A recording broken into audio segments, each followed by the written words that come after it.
Hello viewers, welcome to another video. In this video we will discuss the MCQs of respiration and respiratory pigments with keys and their explanations. So start करते हैं आज का अपना पहला MCQ. So the question number first is, the walls of the trachea windpipe of man is furnished with a series of incomplete. Option A, bony rings. Option B, chitinous rings. Option C, cartilaginous rings, and the option number D is muscular rings. तो जो trachea या उसको जो हम wind pipe बोलते हैं, इसका जो ट्यूबुलर स्ट्रक्चर होता है, तो इसमें जो रिंग्स प्रेजेंट होती हैं वो सी शेप कार्टिलेज की बनी हुई होती हैं।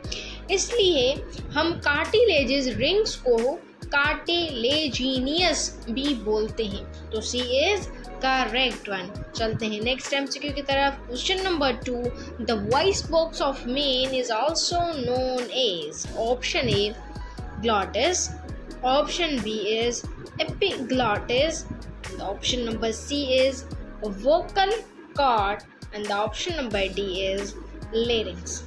तो बोल रहा है कि वॉइस बॉक्स, ये क्वेश्चन पहले 2 बार रिपीट हो चुका है एमसीक्यूज में, एमडीकेट की टेस्ट में और इंजीनियरिंग की टेस्ट में। तो इसका जो करेक्ट ऑप्शन बनेगा वो बनेगा लेरिंग्स, क्योंकि वॉइस बॉक्स को हम लेरिंग्स भी बोलते हैं। तो इसका जो करेक्ट है वो है D.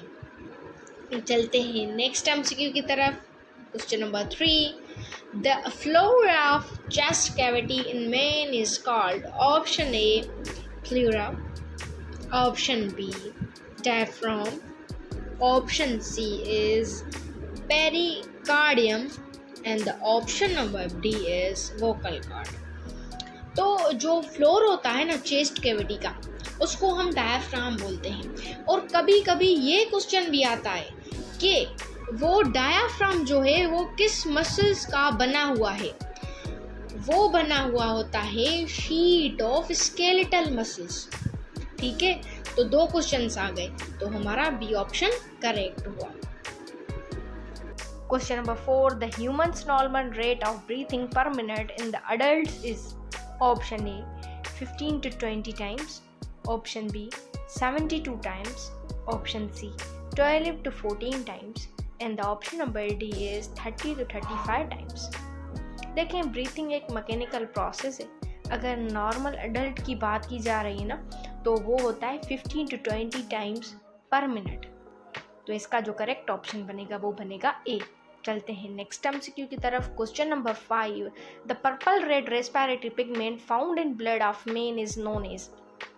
Option A fibrinogen, option B nitrogen, option C is haemoglobin, and the option number D is oxyhaemoglobin. देखें, जो नॉर्मल रेस्पिरेटरी पिगमेंट होता है ना पर्पल रेड कलर का, उसको हम बोलते हैं हेमोग्लोबिन।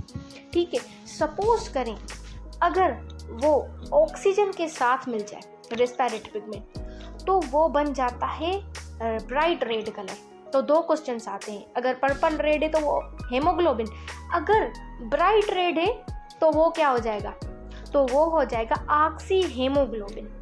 तो क्वेश्चन को देखना है, उसके हिसाब से आंसर टिक करना है कि पर्पल रेड कलर है या ब्राइट रेड कलर है।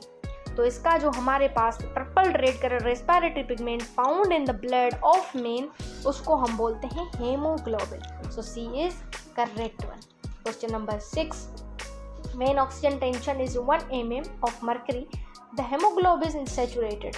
Option A 100%, option B 98%, option C 19.6%, and the option number D is 0। तो देखें, अगर हेमोग्लोबिन की बात की जाए ना, वो बुक में पॉइंट लिखी हुई है कि वो 98% पर सेचुरेटेड होता है जब उसका oxygen tension 1 mm of mercury होता है। So B is correct. Question number 7, which of the following is much more important than oxygen as a regulator of breathing? Option A carbon dioxide, option B pH, option C is temperature, and the option number D is all of these. तो जो हमारे पास carbon dioxide होती है ना, वो much more important होती है। क्योंकि उसमें रेगुलेट होता है हमारा ब्रीदिंग प्रोसेस। तो इस हिसाब से जो हमारा करेक्ट ऑप्शन बनेगा वो बनेगा ए, कार्बन डाइऑक्साइड। चलते हैं नेक्स्ट एमसीक्यू की तरफ। Question number 8, which factor is most effective in accelerating the rate of breathing in a human? Option A, lack of oxygen in blood. Option B, a lack of oxygen in tissues. C, an excess of carbon dioxide in blood. And option number D is an excess of carbon dioxide in lungs. तो देखें, जब carbon dioxide का pressure हमारे पास ज़्यादा होगा ना, तो oxygen का टेंशन कम होता जाएगा और ऑक्सीजन लुब्रिकेट होती जाएगी हेमोग्लोबिन के साथ। तो प्रोसेस सबसे ज़्यादा इफ़ेक्टिव कौन सा हुआ? प्रोसेस सबसे ज़्यादा इफ़ेक्टिव हुआ जब हमारी कार्बन डाइऑक्साइड का प्रेशर इंक्रीज़ कर रहा है। तो हमारा सी ऑप्शन करेक्ट हुआ।